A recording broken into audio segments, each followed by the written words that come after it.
और आईएमडी के director general आपदा प्रबंधन पुरस्कारों के सभी विजेता साथी, अन्य सभी महानुभाव, भाइयों और बहनों, भारत मां के वीर सपूत नेताजी सुभाष चंद्र बोस की 125वीं जन्म जयंती पर पूरे देश की तरफ से मैं आज कोटि कोटि नमन करता हूं। ये दिन ऐतिहासिक है। ये कालखंड भी ऐतिहासिक है और ये स्थान जहां हम सभी एकत्रित हैं वो भी ऐतिहासिक है। भारत के लोकतंत्र की प्रतीक हमारी संसद पास में है। हमारी क्रियाशीलता और लोकनिष्ठा के प्रतीक अनेक भवन भी हमारे साथ पास में नजर आ रहे हैं। हमारे वीर शहीदों को समर्पित नेशनल वॉर मेमोरियल भी पास है। इन सब के आलोक में आज हम इंडिया गेट पर अमृत महोत्सव मना रहे हैं और नेताजी सुभाष चंद्र बोस को आदरपूर्वक श्रद्धांजलि दे रहे हैं। नेताजी सुभाष, जिन्होंने हमें स्वाधीन और संप्रभु भारत का विश्वास दिलाया था, जिन्होंने बड़े गर्व के साथ, बड़े आत्मविश्वास के साथ, बड़े साहस के साथ अंग्रेजी सत्ता के सामने कहा था, मैं स्वतंत्रता की भीख नहीं लूंगा, मैं स्वतंत्रता की भीख नहीं लूंगा, मैं इसे हासिल करूंगा। जिन्होंने भारत की धरती पर पहली आजाद सरकार को स्थापित किया था, हमारे उन नेताजी की भव्य प्रतिमा आज डिजिटल स्वरूप में इंडिया गेट के समीप स्थापित हो रही है। जल्द ही इस होलोग्राम प्रतिमा के स्थान पर ग्रेनाइट की विशाल प्रतिमा भी लगेगी। ये प्रतिमा आजादी के महानायक को कृतज्ञ राष्ट्र की श्रद्धांजलि है। नेताजी सुभाष की ये प्रतिमा हमारी लोकतांत्रिक संस्थाओं को, हमारे पीढ़ियों को राष्ट्रीय कर्तव्य का बोध कराएगी, आने वाली पीढ़ियों को, वर्तमान पीढ़ी को निरंतर प्रेरणा देती रहेगी। साथियों, पिछले साल से देश ने नेताजी की जयंती को पराक्रम दिवस के रूप में मनाना शुरू किया है। आज पराक्रम दिवस के अवसर पर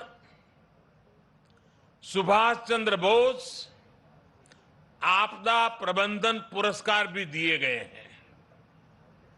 नेताजी के जीवन से प्रेरणा लेकर ही इन पुरस्कारों को देने की घोषणा की गई थी। साल 2019 से 2022 तक उस समय के सभी विजेताओं, सभी व्यक्तियों, सभी संस्थाओं को जिन्हें आज सम्मान का अवसर मिला है, उन सबको भी मैं बहुत बहुत बधाई देता हूं। साथियों, हमारे देश में आपदा प्रबंधन को लेकर जिस तरह का रवैया रहा था, उस पर एक कहावत बहुत सटीक बैठती है, जब प्यास लगी तो कुआं खोदना। और जिस मैं काशी क्षेत्र से आता हूं, वहां तो एक और भी कहावत है। वो कहते हैं, भोज गड़ी कोहड़ा रोपे, यानी जब भोज का समय आ गया तो कोहड़े की सब्जी उगाने लगना। यानी जब आपदा सिर पर आ जाती थी तो उससे बचने के उपाय खोजे जाते थे। इतना ही नहीं, एक और हैरान करने वाली व्यवस्था थी जिसके बारे में कम ही लोगों को पता है। हमारे देश में वर्षों तक आपदा का विषय एग्रीकल्चर डिपार्टमेंट के पास रहा था। इसका मूल कारण यह था कि बाढ़, अतिवृष्टि, ओले गिरना, ऐसी जो स्थितियां पैदा होती थी, उसे निपटने का जिम्मा, उसका संबंध कृषि मंत्रालय से आता था। देश में आपदा प्रबंधन ऐसे ही चलता रहता था। लेकिन 2001 में गुजरात में भूकंप आने के बाद जो कुछ हुआ, देश को नए सिरे से सोचने के लिए मजबूर किया और उसने आपदा प्रबंधन के मायने बदल दिए। हमने तमाम विभागों और मंत्रालयों को राहत और बचाव के काम में झोंक दिया। उस समय के जो अनुभव थे, उनसे सीखते हुए ही 2003 में Gujarat state disaster management act बनाया गया। आपदा से निपटने के लिए गुजरात इस तरह का कानून बनाने वाला देश का पहला राज्य बना। बाद में केंद्र सरकार ने गुजरात के कानून से सबक लेते हुए 2005 में पूरे देश के लिए ऐसा ही डिजास्टर मैनेजमेंट एक्ट बनाया। इस कानून के बाद ही नेशनल डिजास्टर मैनेजमेंट अथॉरिटी, उसके गठन का रास्ता साफ हुआ। इसी कानून ने कोरोना के खिलाफ लड़ाई में भी देश की बहुत मदद की। साथियों, डिजास्टर मैनेजमेंट को प्रभावी बनाने के लिए 2014 के बाद से हमारे सरकार ने राष्ट्रीय स्तर पर चौतरफा काम किया है। हमने रिलीफ, रेस्क्यू, रिहेबिलिटेशन, उस पर जोर देने के साथ साथ ही रिफॉर्म पर भी बल दिया है।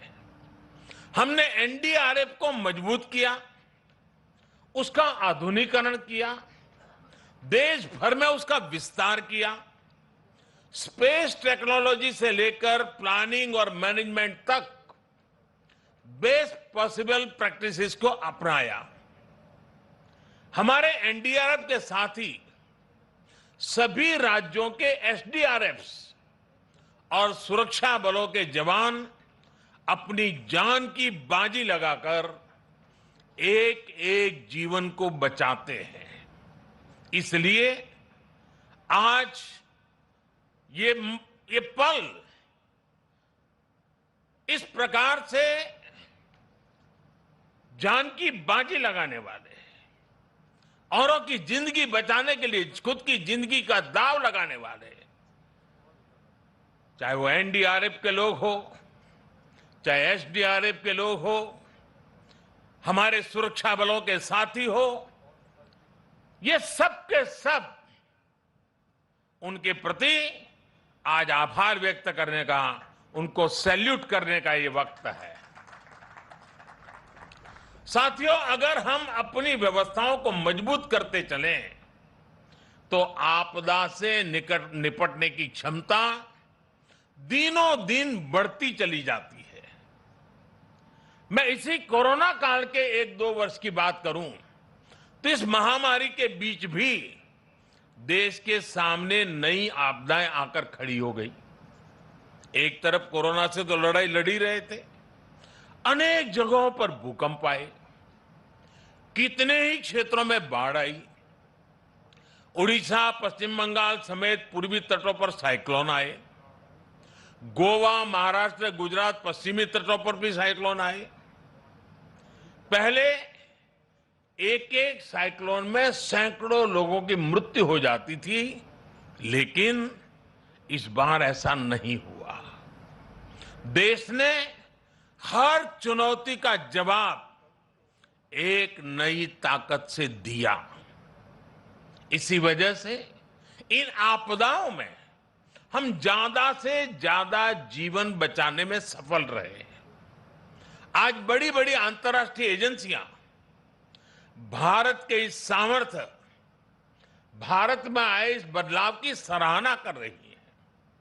आज देश में एक ऐसा end to end cyclone response system है जिसमें केंद्र, राज्य, स्थानीय प्रशासन और सभी एजेंसियां एक साथ मिलकर के काम करती हैं। बाढ़, सूखा, साइक्लोन, इन सभी आपदाओं के लिए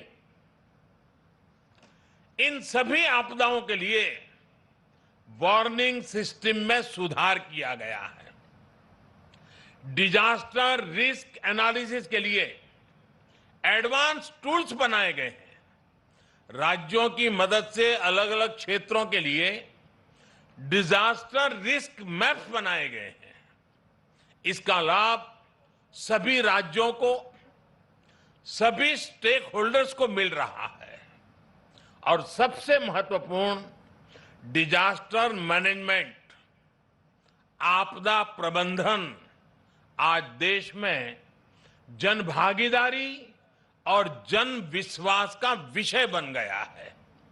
मुझे बताया गया है कि एनडीएमए की आपदा मित्र जैसी स्कीम से युवा आगे आ रहे हैं, आपदा मित्र के रूप में जिम्मेवारियां उठा रहे हैं, यानी जन भागीदारी बढ़ रही है।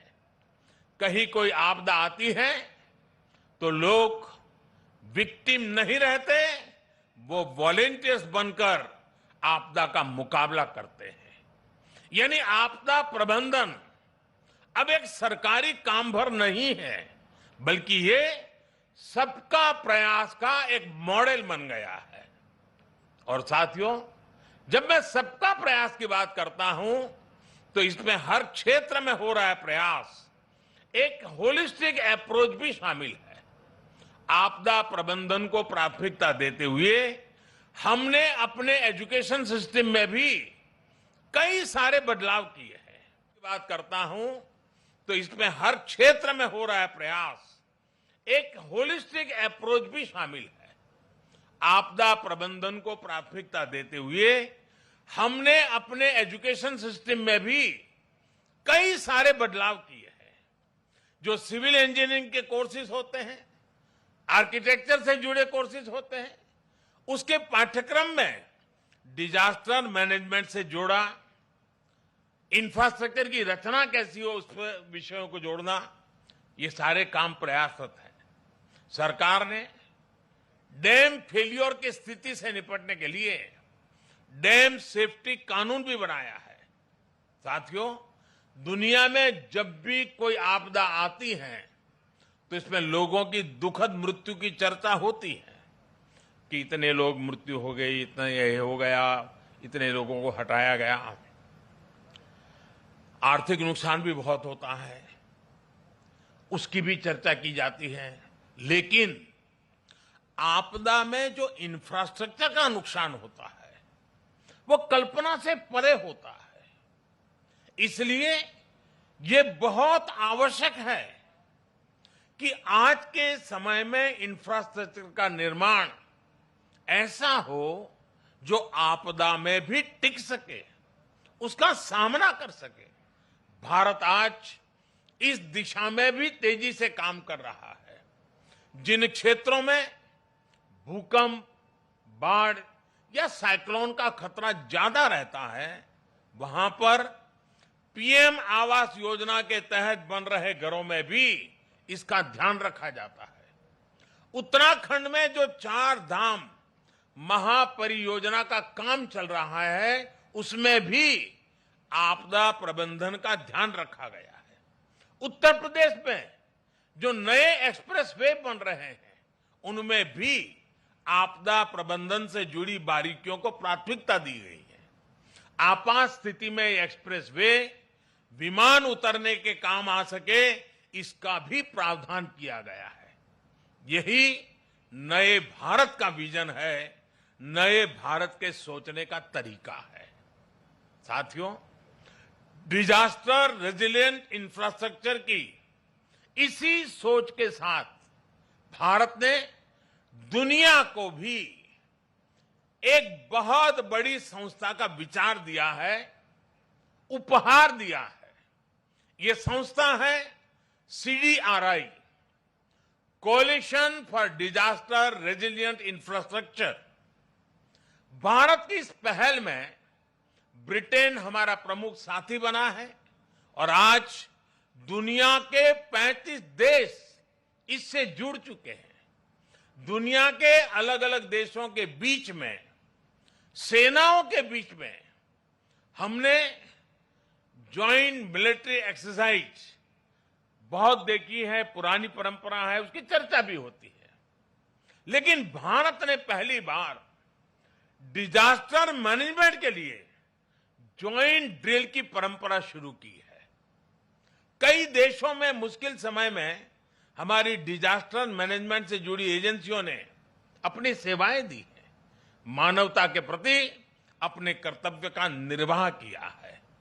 जब नेपाल में भूकंप आया, इतनी बड़ी तबाही मची, तो भारत एक मित्र देश के रूप में उस दुख को बांटने के लिए जरा भी देरी नहीं की थी। हमारे NDRF के जवान वहां तुरंत पहुंच गए थे। डिजास्टर मैनेजमेंट का भारत का अनुभव सिर्फ हमारे लिए नहीं, बल्कि पूरी मानवता के लिए है। आप सभी को याद होगा, 2017 में भारत ने साउथ एशिया जियो स्टेशनरी कम्युनिकेशन सैटेलाइट को लॉन्च किया था। वेदर और कम्युनिकेशन के क्षेत्र में उसका लाभ हमारे दक्षिण एशिया के मित्र देश को मिल रहा है। साथियों, परिस्थितियां कैसी भी हो, अगर हम में हौसला है तो हम आपदा को भी अवसर में बदल सकते हैं। यही संदेश नेताजी ने हमें आजादी की लड़ाई के दौरान दिया था। नेताजी कहते थे, कभी भी स्वतंत्र भारत के सपने का विश्वास मत खोना। दुनिया की कोई ताकत नहीं है जो भारत को झकझोर सके। आज हमारे सामने आजाद भारत के सपनों को पूरा करने के लक्ष्य हैं। हमारे सामने आजादी के 100वें साल से पहले, 2047 के पहले नए भारत के निर्माण का लक्ष्य है। और नेताजी को देश पर जो विश्वास था, जो भाव नेताजी के दिल में उभरते थे, और उनके इन भावों के कारण मैं कह सकता हूं कि दुनिया की कोई ताकत नहीं है जो भारत को इस लक्ष्य तक पहुंचने से रोक सके। हमारी सफलताएं हमारी संकल्प शक्ति का सबूत है, लेकिन ये यात्रा अभी लंबी है। हमें अभी कई शिखर और पार करने हैं। इसके लिए जरूरी है हमें देश के इतिहास का हजारों सालों की यात्रा में इसे आकार देने वाले तप, त्याग और बलिदानों का बोध रहे। भाइयों और बहनों, आजादी के अमृत महोत्सव का संकल्प है कि भारत अपनी पहचान और प्रेरणाओं को पुनर्जीवित करेगा। ये दुर्भाग्य रहा कि आजादी के बाद देश की संस्कृति और संस्कारों के साथ ही अनेक महान व्यक्तित्वों के योगदान को मिटाने का काम किया गया। स्वाधीनता संग्राम में लाखों लाख देशवासियों की तपस्या शामिल थी, लेकिन उनके इतिहास को भी सीमित करने की कोशिश हुई। लेकिन आज आजादी के दशकों बाद देश उन गलतियों को डंके की चोट पर सुधार रहा है, ठीक कर रहा है। आप देखिए, बाबा साहब आंबेडकर से जुड़े पंच तीर्थों को देश उनकी गरिमा के अनुरूप विकसित कर रहा है। स्टैच्यू ऑफ यूनिटी आज पूरी दुनिया में सरदार वल्लभ भाई पटेल के यशगान की तीर्थ बन गई है। भगवान बिरसा मुंडा की जयंती को जनजातीय गौरव दिवस के रूप में मनाने की शुरुआत भी हम सब ने कर दी है।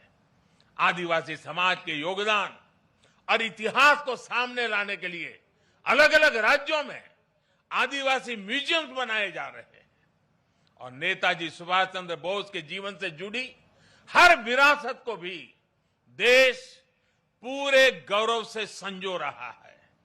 नेताजी द्वारा अंडमान में तिरंगा लहराने की 75वीं वर्षगांठ पर अंडमान के एक द्वीप का नाम उनके नाम पर रखा गया है। अभी दिसंबर में ही अंडमान में एक विशेष संकल्प स्मारक नेताजी सुभाष चंद्र बोस के लिए समर्पित की गई है। ये स्मारक नेताजी के साथ साथ इंडियन नेशनल आर्मी के उन जवानों के लिए भी एक श्रद्धांजलि है जिन्होंने आजादी के लिए अपना सर्वस्व न्योछावर कर दिया था। ये मेरा सौभाग्य है कि पिछले वर्ष आज के ही दिन मुझे कोलकाता में नेताजी के पैतृक आवास भी जाने का अवसर मिला था। जिस प्रकार से वो कोलकाता से निकले थे, जिस कमरे में बैठकर वो पढ़ते थे, उनके घर की सीढ़ियां, उनके घर की दीवारें, उनके दर्शन करना, वो अनुभव शब्दों से परे है। साथियों, मैं 21 अक्टूबर 2018 का वो दिन भी नहीं भूल सकता जब आजाद हिंद सरकार के 75 वर्ष हुए थे। लाल किले में हुए विशेष समारोह में मैंने आजाद हिंद की कैप पहनकर तिरंगा फहराया था। वो पल अद्भुत था, वो पल अविस्मरणीय है। मुझे खुशी है कि लाल किले में ही आजाद हिंद फौज से जुड़े एक स्मारक पर भी काम किया जा रहा है।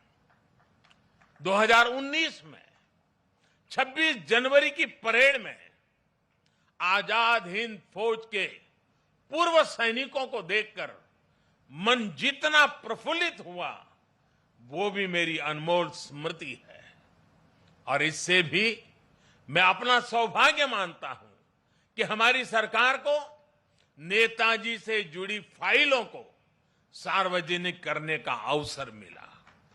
साथियों, नेताजी सुभाष कुछ ठान लेते थे तो फिर उन्हें कोई ताकत रोक नहीं सकती थी। हमें नेताजी सुभाष की can do, will do spirit से प्रेरणा लेते हुए आगे बढ़ना है। वो ये जानते थे, तभी ये बात हमेशा कहते थे, भारत में राष्ट्रवाद ने ऐसी सृजनात्मक शक्ति का संचार किया है जो सदियों से लोगों के अंदर सोई पड़ी थी। हमें राष्ट्रवाद भी जिंदा रखना है, हमें सृजन भी करना है और राष्ट्र चेतना को जागृत भी रखना है। मुझे विश्वास है कि हम मिलकर भारत को नेताजी सुभाष के सपनों का भारत बनाने में सफल होंगे। आप सभी को एक बार फिर पराक्रम दिवस की बहुत बहुत शुभकामनाएं देता हूं और मैं आज एनडीआरएफ, एसडीआरएफ के लोगों को भी विशेष रूप से बधाई देता हूं, क्योंकि बहुत छोटे कालखंड में उन्होंने अपनी एक पहचान बना दी है। आज कहीं पर भी आपदा हो या आपदा के संबंधित संभावनाओं की खबरें हो, साइक्लोन जैसी, और जब एनडीआरएफ के जवान यूनिफॉर्म में दिखते हैं, सामान्य मानवी को एक भरोसा हो जाता है कि अब मदद पहुंच गई।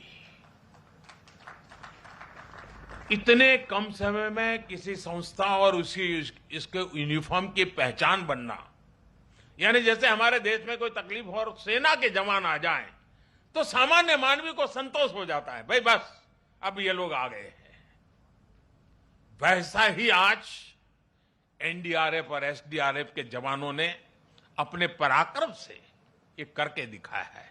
मैं पराक्रम दिवस पर नेताजी का स्मरण करते हुए मैं एनडीआरएफ के जवानों को, एसडीआरएफ के जवानों को, उन्होंने जिस काम को जिस करुणा और संवेदनशीलता के साथ उठाया है, बहुत बहुत बधाई देता हूं, उनका अभिनंदन करता हूं। मैं जानता हूं इस आपदा प्रबंधन के काम में इस क्षेत्र में काम करने वाले कईयों ने अपने जीवन भी बलिदान दिए हैं।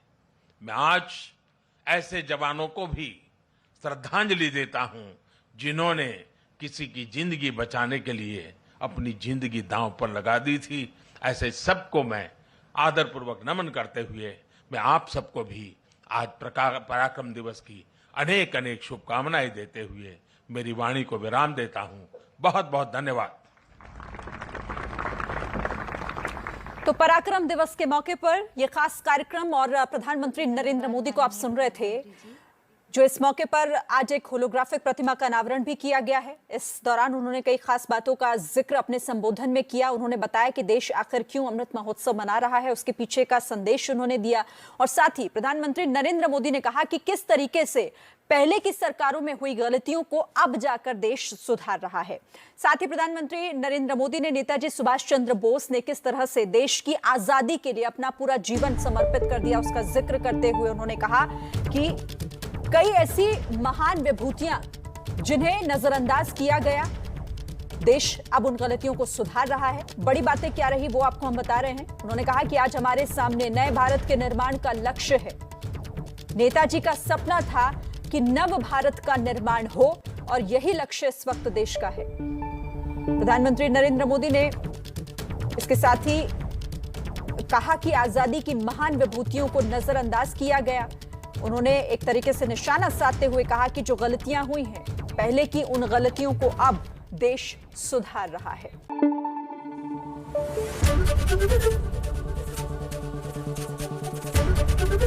एबीपी न्यूज आपको रखे आगे।